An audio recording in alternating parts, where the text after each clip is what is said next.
हाय दोस्तों, भगवान ने इस दुनिया को बहुत खूबसूरत बनाया है। उससे भी ज़्यादा खूबसूरत बनाया है इन टापुओं को। तो हाँ दोस्तों, आज हम एक ऐसे टापू के बारे में जानेंगे जो पूरी तरह आग और बर्फ़ से भरा हुआ एक टापू है। तो दोस्तों, वीडियो को बिना स्किप किए देखिएगा, मज़ा आएगा। तो चलते हैं इस टापू के बारे में जानते हैं। एक ऐसा टापू नॉर्थ अटलांटिक महासागर, ये एक टापू और एक अलग सा देश है। इस देश में 100% पहाड़ें हैं और उसमें से कुछ 11% बर्फीले पहाड़ हैं। इसका जो मध्य भाग है वो पूरी तरह बर्फीला और बड़ी झील का इलाका है। और उस देश का अब तक का तापमान है 30.5 डिग्री सेल्सियस और -डिग्री 38 डिग्री सेल्सियस दर्ज किया गया है दोस्तों। इसकी तुलना में अगर हम हिंदुस्तान का टेम्परेचर देखा जाए तो 45 डिग्री सेल्सियस और -डिग्री 13.9 डिग्री सेल्सियस है। अगर इन दोनों में कंपेयर किया जाए तो हमें पता चलता है कि वहाँ पर कितना ठंड है। हाँ दोस्तों, इसलिए उस देश के लोग अपने शरीर को गर्म रखने के लिए वहाँ एक झील में नहाते हैं। ये सोच के हैरानी होगी, अरे भाई, ये तो क्या बात हुई। लोग तो ठंड पानी में गर्म पानी से भी नहाने से कतराते हैं, ये लोग झील में कैसे नहा सकते। तो हाँ दोस्तों, इस झील का नाम ब्लू लगून है दोस्तों। इस झील का पानी लगभग 37 डिग्री से लेके 40 डिग्री तक गर्म रहता है। हाँ दोस्तों, इस झील की खासियत ये है कि इस झील के निचले हिस्से में एक ज्वालामुखी है जिसको एस्क्रोटिल कहते हैं।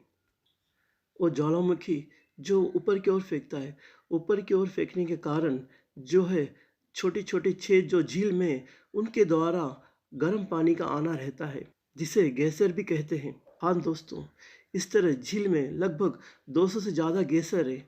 उसमें से एक गैसर बहुत ही मशहूर है जिसका नाम स्टोक फोर है। ये हर एक 5 मिनट में पानी नीचे से ऊपर की ओर भेजता है। इतना ही नहीं दोस्तों, इन पानी को वो लोग अपने इलेक्ट्रिसिटी के लिए भी यूज़ करते हैं, जिसको हिंदी में जियो थर्मल पावर भी कहते हैं। और दोस्तों, इस पानी को उन लोगों के शहर के घर तक भी पहुंचाया जाता है इन पानियों का उपयोग करने के लिए। और इस झील का मिट्टी अगर चेहरे पे लगाया जाए तो चेहरे पे रौनक आता है। ये सब हैरन तंगेज बात है ना। हैरत अंगेज और सुनने में अच्छा लगता है ना दोस्तों।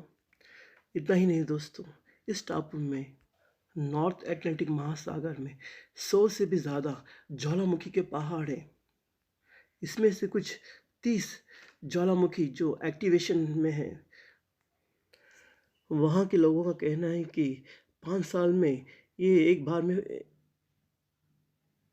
फटता है। मार्च 2010 में दक्षिणी दिशा में एक ज्वालामुखी फटने के कारण वहाँ पर 600 घर नुकसान हो गए। इतना ही नहीं दोस्तों, वहाँ पर का मौसम कब बदलता है किसे पता नहीं।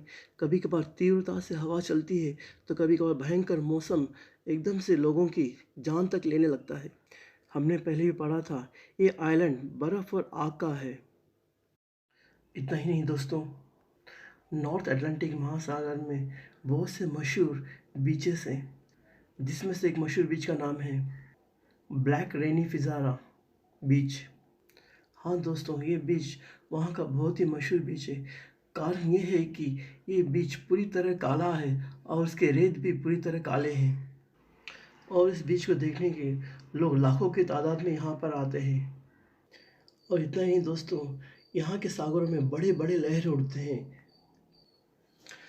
बड़े बड़े लहरें उठने के कारण उन लहरों का समुद्र के तट पे टकराने के कारण शार्प एजेस जो है वहाँ पे बनता है। लोग यहाँ पे घूमने आते हैं और तस्वीर भी खींचते हैं।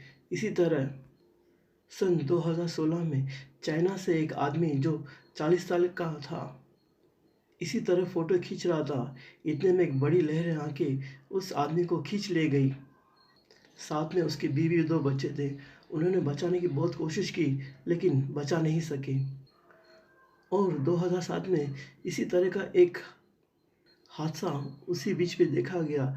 अमेरिका की एक लड़की जिसका भी उम्र लगभग 29 से लेकर 40 साल तक था, ये भी उस समुद्र तट पे घूम रही थी, उतने में एक बड़ी लहर आके उसे खींच ले गई। वहाँ पे भी 3-4 आदमी लोगों ने बचाने की कोशिश की, फिर भी उसे बचा नहीं सकी। इस बीच के बारे में आपका क्या राय है? कमेंट में लिखिएगा प्लीज़। इतने खतरनाक समुद्र तट होने के बावजूद भी लोगों का यहाँ पे आना रहता है। और दोस्तों, इस टापू की और एक खासियत है। इस टापू में साल में सिर्फ एक बार धूप निकलता है, वो भी दिसंबर के महीने में, और दिन में सिर्फ 2 घंटा ही धूप निकलता है। और दोस्तों, हमने शुरू से देखा होगा कि अब तक मैंने इस टापू का नाम नहीं लिया। अगर आप इस टापू का नाम जानते हैं तो कमेंट में लिखें प्लीज़। इस तरह और भी दिलचस्प वीडियो हैं, देखिएगा। लाइक करें, शेयर करें और कमेंट करें।